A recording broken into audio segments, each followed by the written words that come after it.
Assalamualaikum warahmatullahi wabarakatuh. Apa kabar anak-anak ibu sekalian?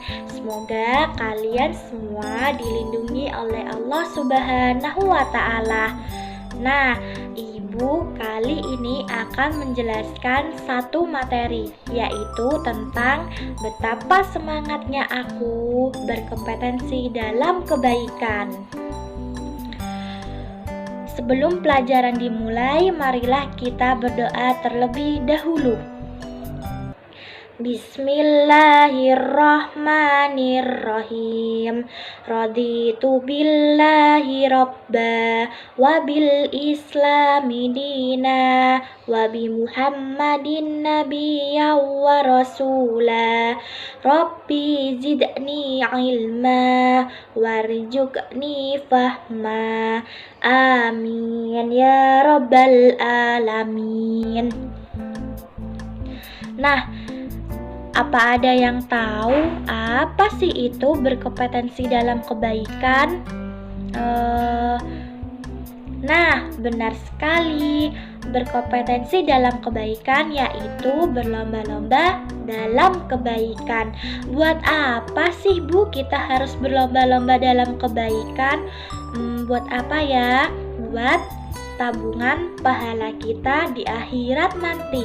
Karena kita hidup di dunia ini cuman sementara, hanya sebagai sebatas jembatan saja. Kita hidup abadi, hidup selamanya itu di akhirat nanti. Makanya daripada itu,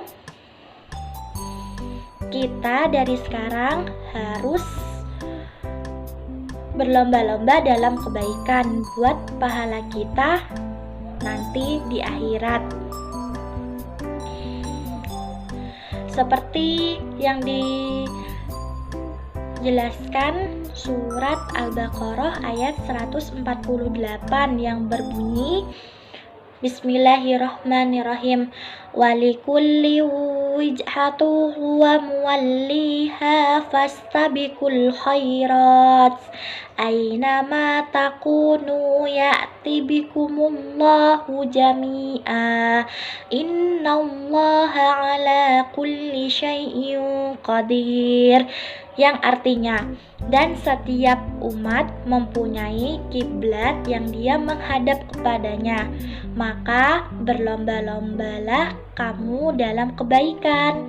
Di mana saja kamu berada, pasti Allah akan mengumpulkan kamu semuanya. Sungguh Allah Maha Kuasa atas segalanya. Jadi, bagi pemeluk agama mempunyai kiblatnya sendiri-sendiri. Allah memerintahkan umat Islam untuk senantiasa berlomba-lomba dalam kebaikan. Menghadap kiblat bukanlah tujuan, tapi harus dipahami bahwa umat Islam adalah satu. Artinya,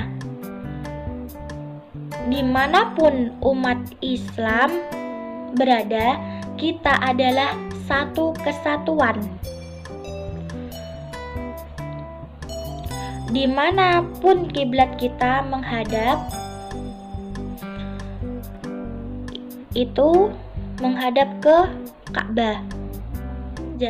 Contohnya itu apa aja? Contohnya yang pertama yaitu sholat, terus yang kedua itu bersedekah, terus yang ketiga itu menuntut ilmu, dan amalan-amalan lainnya. Ingat anak-anak, bahwasannya sesuatu itu akan menjadi ibadah, meskipun hal tersebut bukan seperti ibadah mahdoh, misalkan seperti sholat, zakat, dan sebagainya.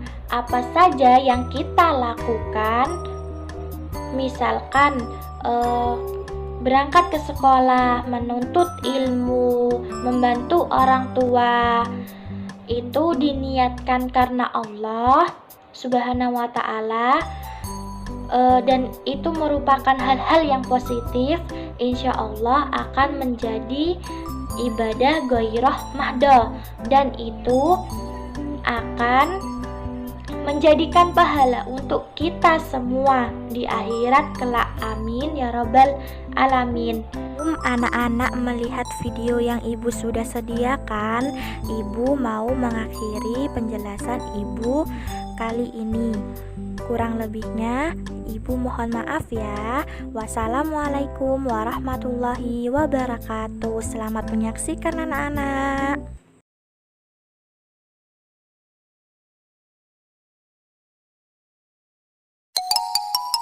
Kenapa kita mengerjakan sholat?